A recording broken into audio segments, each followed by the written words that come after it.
Tango yango yo Tangwa molimo Tangwa mafuta Tangwa bikamwa Amina sembola loboko Sembola loboko nayo. Émission Les Temps de Dieu. Les temps de Dieu, c'est les temps de délivrance, l'état de la visitation, l'état de la restauration et l'état de la récupération.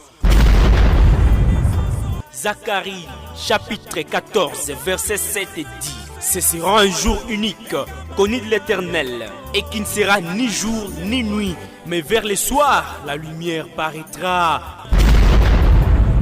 Avec l'apôtre Eli Mogaba de l'église Emessa.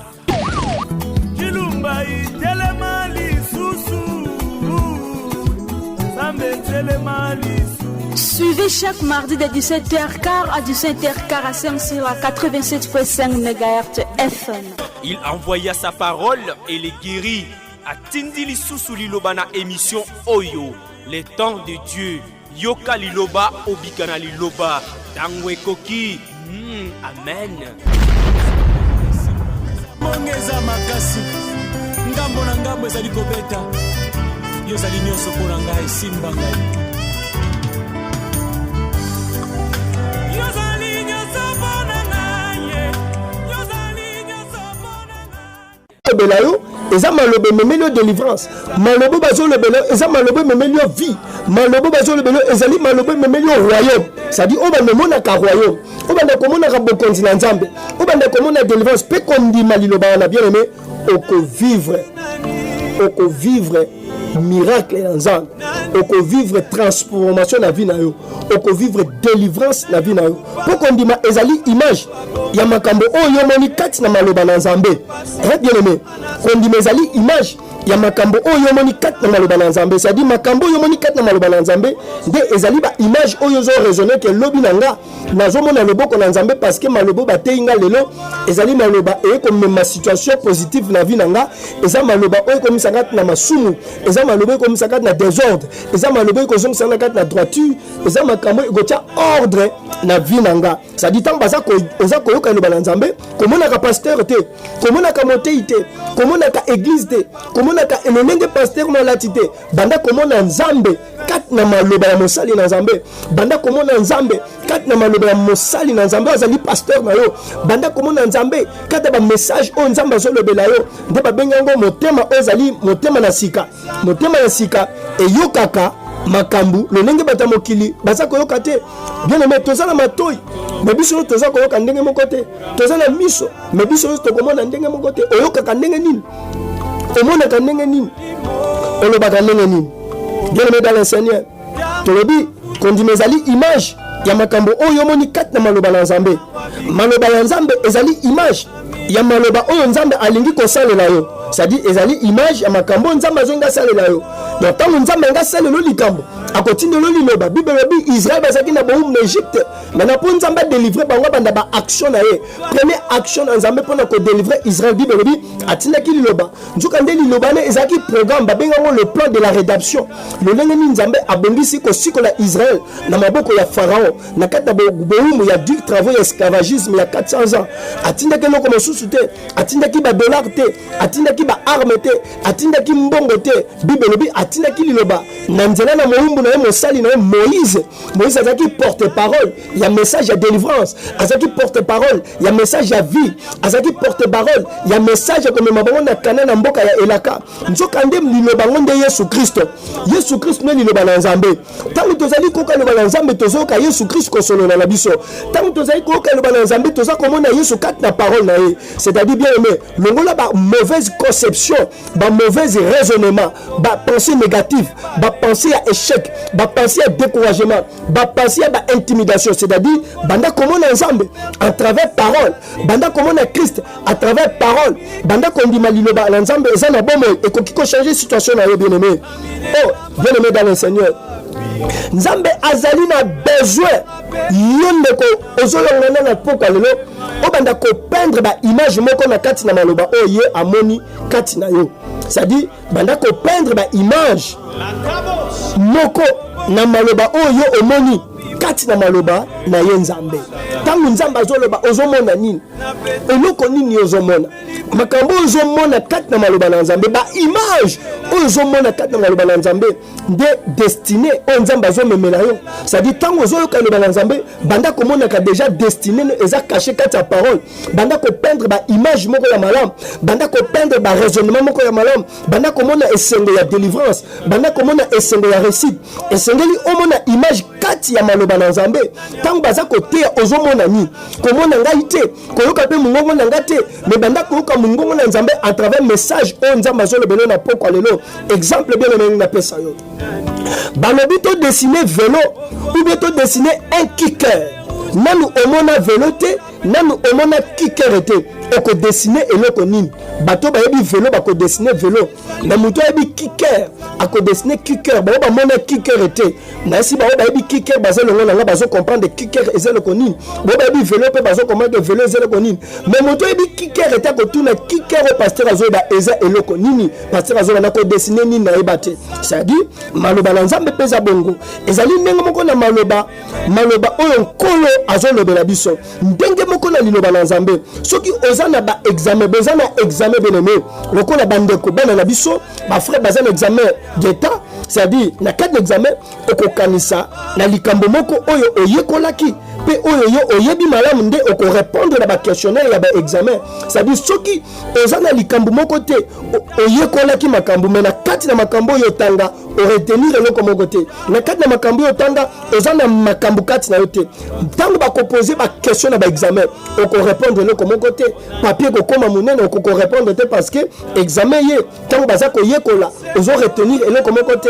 C'est pour cela ndenge moko pe na kondima ezali simple, la foi ekomaka simple comment? Parce que liloba nyonso nzambe alobaka devoir na yo ezali omona yango, devoir ezali omona réussite na maloba nzambe azolobela yo, devoir ezali omona délivrance na makambo nzambe azolobela yo, devoir ezali omona restauration na makambo nzambe azolobela yo. Yo doza na devoir na makambo yo yekola, na makambo yo yebi, na ba séminaire yo landaka, na mateo yo kaka oza ko retenir nini ya malamu ya changement ya vie na yo, ozo retenir nini ya délivrance ya vie na yo, ozo retenir nini ya réussite ya succès ya vie na yo.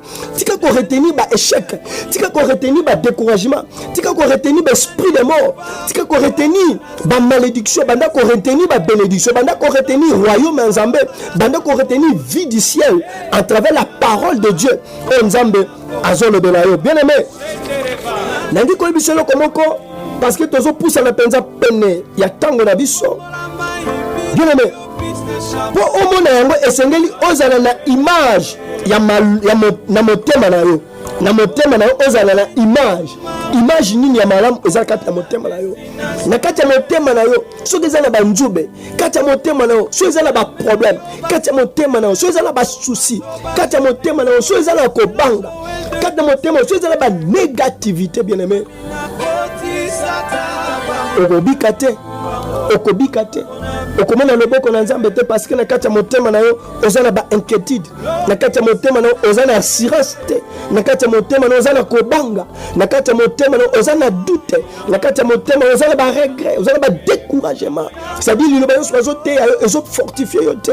Pourquoi na kati ya motema na yo ozana ba image ya mabe. Quand on lobi un cœur nouveau, ezali motema eza bien disposé ya kozwa liloba pe ko fanta na kati.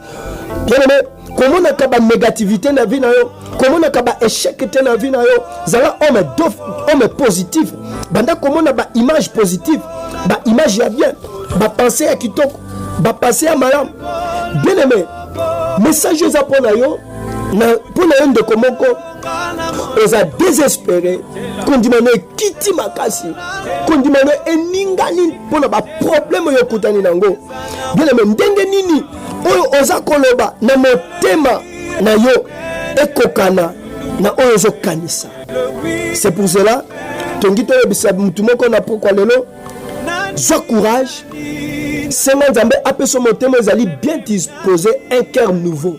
Un cœur nouveau ezali motema ya obéissance à la parole de Dieu. Motema ezo soumettre na loi nzambe, motema ezo banga nzambe, motema ezo pratiquer liloba na nzambe, motema ezali malamu ebongisami na nzambe. ezali message Seigneur apesaki biso pour que tomeka koyebisa oyo lolenge nini okoki kobongisa motema na yo epai na Nzambe. Nzambe azali na besoin motema na yo. Nzambe azoluka bilamba na yo te, Nzambe azoluka mbongo na yo te, mais loko Nzambe azoluka motema na yo. Parce que motema ezali siège et pas molimo na Nzambe azoa kofanda à travers sa parole. Tobili yo na Nzambe sengele fanda na mutu te. Il fanda na motema. Si motema wana, est-ce que motema neza na banzube? Est-ce que motema neza na libanga? Est-ce que motema wana eza motema eza na pembeni te na nzela te na mokili? Est-ce que motema neza ya kobongisa mapona ko retenir makambo moko Nzambe azolobela yo na poko lelo? C'est pour cela to pesi ba référence biblique yo ko tanga na Matthieu 13 1 à 23 verset mobimba wana tangi yango okoyoka masolo oyo Bible ezo définir biso les 4 sortes de cœur biblique. Et sengeli oyo balolenge ni ya motema no ezali banda ko bongisa motema na yo parce que Nzambe azala posa ya motema na yo, ya motema na yo kondima ezali makambo yo ndimele pa na Nzambe liloba na Nzambe tango kati na motema na yo esengeli ekuta motema na yo ezali prêt à ko accepter liloba wana. Alors ce motema no ezali prêt à ko accepter ezali motema oyo ezala banjube te, mais soki banjube ezakata motema na yo, soki motema no ezakata na mabanga ezala ba difficulté, ozala motema ya doute, oko douter parole de vie, au douter, au négliger parole, au rejeter parole, au boire ici parole, aux yeux moi zali message abatunde message na Nzambe et na tina na yo, parce que instrument on Nzambe za ko utiliser pour changer vie na moto, c'est sa parole. Liloba na Nzambe ndezabomo tikete Nzambe apambola yo yo oyo ki loba na poko lelo tokobondela tokosenga Nzambe apeso motema mosuni motema ya sika na kombo na Yesu esiko zali bondela banda ko yebisa Nzambe pesanga motema na sika longola motema oyo ezali digne te liboso na yo, pesanga motema oyo ezali ko obéir na liloba na yo, pesanga motema ezali ko accepter délivrance, pesanga motema ezali ko accepter que royaume na yo ezali, pesanga motema ezali ko accepter que enlèvement de l'église ezali, pesanga motema ezali ko accepter la sanctification, pesanga motema ezali ko ndima la purification, pesanga motema ezali ko croire na puissance ya résurrection, pesanga motema ya sika ya obéissance pe ya pratique ya liloba na yo esiko zalo zobondela na ngonga muketo tikeli yo minute ezate Nzambe sunga yo sunganga en travers message oyo ebota mbuma na bomo na yo. Nzambe to pamboli liloba, to pamboli bayoki, to pamboli basali na yo baronyoso bayoki liloba Nzambe tikate liloba o et transformer mitema na biso et pesa biso motema na sika. Nzambe to détruire motema nyonso ya incrédulité, motema nyonso ba nzube, motema nyonso ya désobéissance, to soumettre ngona siangwe liloba na yo tikate moko na moko akiloba yo amona kembo na bomo inae na kombo na Yesu. Amen. Que Dieu vous bénisse. C'est vrai.